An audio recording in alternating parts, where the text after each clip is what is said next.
I think Victoria's Secret realized that this kind of marketing doesn't really work very well. How's everybody doing? My name is Anthony Brian Logan, and today we got to talk about Victoria's Secret abandoning their woke marketing strategy and going right back to what made them, which is embracing sexiness, things that most people are going to find appealing, attractive. It doesn't really matter how they look. They look at a certain thing, they like what they see, they're going to go right back to that because that was their bread and butter. That's what built them up.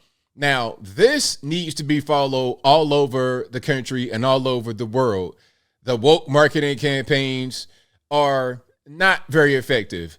I don't like seeing them. I don't like going into the store and I see some basketball playing, looking fellow wearing a face full of makeup in Target for an advertisement. I'm not really trying to see that too much. And I don't think women appreciate seeing that either. So at a certain point, all the woke stuff has to go the way of the dodo bird, become extinct. Now, in case you have not seen all their woke marketing strategy, let's put up a few pictures. Then we're going to get to some of that video we saw earlier. Feast your eyes on one of Victoria's Secret's, I guess now former models. That is Megan Rapinoe, whatever, however you pronounce her name, from the U.S. women's soccer team. That's her right there. All right. Again, not very appealing. At least she is in shape, but you have the shape of an MMA fighter. So that's not very appealing. It is what it is. All right. Let's keep on going here. Here is some more. Now, you have women that, you got some that are in shape. The person, I think this person on the left is a little suspicious. Now, if you're watching this, whoever this model is, and I'm wrong, I apologize. But we've seen quite a bit of these things where they put a person out there and we think they're biological XX and they're not. I'm just saying, the young lady right here, obviously, that's not very attractive. I know that is a body type of many women. It's realistic, but people don't want realistic necessarily. They want to see the most beautiful. That's what they want to see. It is what it is. All right. So again, this is part of the woke marketing strategy. That's got to go away. And there's more here. Same thing. I'm not mad at the black women there. They look pretty good. The hairstyle could be a little bit better on the left, but it's all part of the same type of strategy. This is, I think, about the skin tone of like regular underwear. That's probably the strategy there. But again, we got the kind of plus size lady. That's not really what you want to see. Now, let's get back to this particular video right here. I'm not going to have the sound on because it's probably music and we don't need that. And I understand people could be disabled or whatever. The lady right here looks pretty good from the waist up. And I'm not trying to be funny. I'm just saying. But it's not, again, this is not the vision of beauty that people want to see. That's not the vision of beauty that people are going to invest money into, going to the store, getting the catalogs, and if that's still a thing, buying stuff from the catalogs. All right. Shout out to the catalog. Shout out to, the disabled people and all this. But, I mean, this is a runway show for Victoria's Secret. This is a far cry from the heyday. Okay. Now, I guess she's not disabled for real. So you're just kind of playing. One person has one arm and then plus size. Another person, I'm not sure what's going on. Another person, I don't really know what the actual disability is, but you see what's going on here. All right. There's a lot happening. Now, I commend them for being disabled. And if they're actually women, for going out there and being part of the show, that takes a lot of bravery to go out there on stage. Many of them appear to be in pretty good shape. But again, we're talking about Victoria's Secret. We're talking about runway models. Everybody can't be a model, okay? Everybody can't be a model, just like everybody can't be a professional football player, basketball player, a dancer, a swimmer. Everybody can't be Bill Gates, Elon Musk. There's a role in society for everyone, and everyone can't do everything. It just is what it is. Now, let's get into this article here from Outkick. You see the headline, Victoria's Secret bet on Megan Rapinoe woke marketing push. Okay, let's not have any notifications.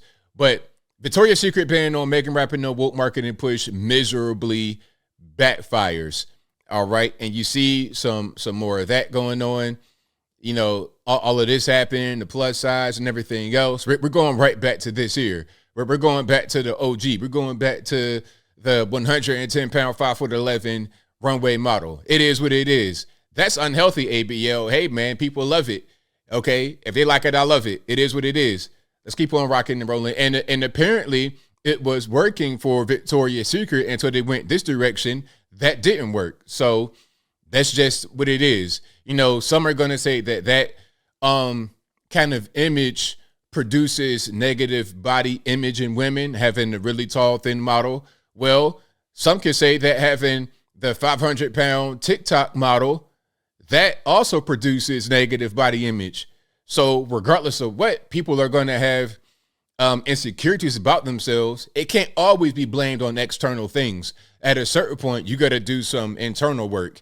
All right, that has to be what's going on, because there's always going to be an image of women and men, and some are going to say that it's unattainable, and some are going to say that it's unhealthy. It's hard to find any kind of middle ground. Again, you got to have self-esteem within to not be influenced and swayed by the plus size, because that's unhealthy. And then some are going to say if you're 6 foot tall and 105 pounds, you're also unhealthy. But it is what it is. Let's keep on rocking and rolling. Highlighted in the Fox Business Report, Victoria's Secret got slammed in its revenue projections for 2023 based on a streak of progressive, inclusive marketing.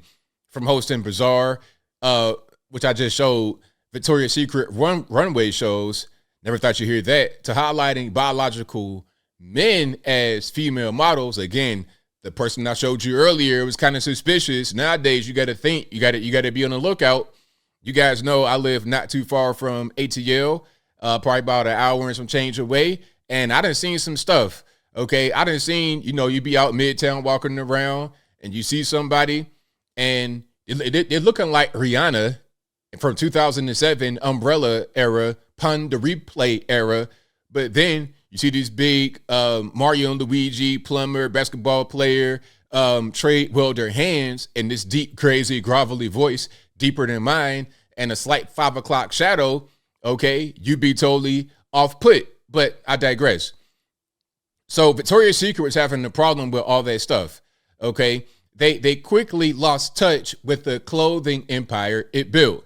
Now they want to go the other direction, okay? But look, at the bottom line, the money is most important. Look, the report shared Victoria's Secret's revenue for 2023 is $6.2 billion, which is 5% lower than what it was last year, and even lower than 2020 when it hit $7.5 billion. So we're getting, year after year is getting lower. It's not improving. And you would think when you go in a bold new direction and embrace inclusivity, all this stuff, that it would help you, but really it's hurting you. It's hurting you. That's what's happening. Now, let's go here to CNN. This was the good old days, okay? Carolina Kurkova, the OG Tyra Banks, the 6 foot tall, hey, don't eat no food on runway day type situation. Yeah, that's what we want. That's what we want all day long. Yes, yes, yes. We don't want MMA built looking women like Megan Rapinoe. We don't want men on here. We want beautiful, tall, model women. That's what we want. It's simple. Okay, we're all human beings, especially the men. We're men. It is what it is. All right. Go back to that and keep making your money. See, stuff like this, look, if someone is built like this, it's okay. It's okay. But maybe being a Victoria's Secret model was not for you. All right. I'm not going to be Mr. Olympia. I'm not going to try to go out there and be flexing and dancing with these guys. Okay. I'm not built like Ronnie Coleman. I'm not built like any of these people. I got a regular dude bod. So I'm not going to be up there trying to be some kind of model. Okay. Naomi Osaka, tennis player. She appears to be kind of nice looking, regular lady. But again, We talking about Victoria's Secret models. It's different. Okay, she's not unattractive. She's in shape, of course, but Victoria's Secret. You want to talk about Tyra Banks, Karolina Kurkova? I think not. I think not. You're not. You're not in that ballpark, ma'am. I'm sorry. It is what it is. Okay. Now we have Naomi Campbell. Naomi Campbell. This appears to be a recent picture, and she's got to be in her 50s. She looks better than a lot of the newer models they're trying to put out there for these woke companies, like how VS was trying to go. Okay, she looks better now at like 50 something than a lot of those. All right. So, and this is Adriana Lima, and I think that might be a relatively recent picture. I can't really tell. All right, but yeah, if you're a model, you gotta look a certain kind of way. It is what it is. You got to be a certain height, a certain weight, a certain facial look. Okay, and it's unfair. I'm not gonna sit here and say I could be a male model. That's not my lane. Okay, I go here. I'm able to talk. I'm able to research and read and write. All right, I'll be better writing articles and talking on the internet than I would be trying to be a model, and that's totally fine. But as I close, I want to say this. Shout out to Victoria's Secret for realizing that they were going the wrong direction. I guess that dollar, when the dollar start to disappear, then we realize. But until then, you want to be down with the woke stuff and inclusivity and all this and that and the third. When it hits that bottom line, reality strikes and strategies change. But I think I'll leave that right there for now. And what say you? What do you prefer? The old school Victoria's Secret models from the 99, 2000, Adriana Lima, Naomi Campbell, Tyra Banks, Cindy Crawford, Karolina Kurkova. Do you prefer them, or would you rather see Megan Rapinoe on the front, or Lizzo or somebody like that? Sumo wrestlers, MMA fighters, or tall, 6 foot tall, actual biological XX women models. Okay, what do you prefer? And I'm speaking to the men and the women. Whatever your thoughts are, let me know in the comments below. You guys know where I'm at. I mean, at a certain point, companies may want to embrace some social justice initiatives, but when that bottom line gets hit, they got to go back to what was actually bringing in the bacon. Because if they don't, then what's the purpose of even being in business? You're here to make money, not to lose it. But whatever your thoughts are, please let me know in the comments below. And that's all I got to say for this video. If you like what you heard, please comment, rate, share, and subscribe. Peace.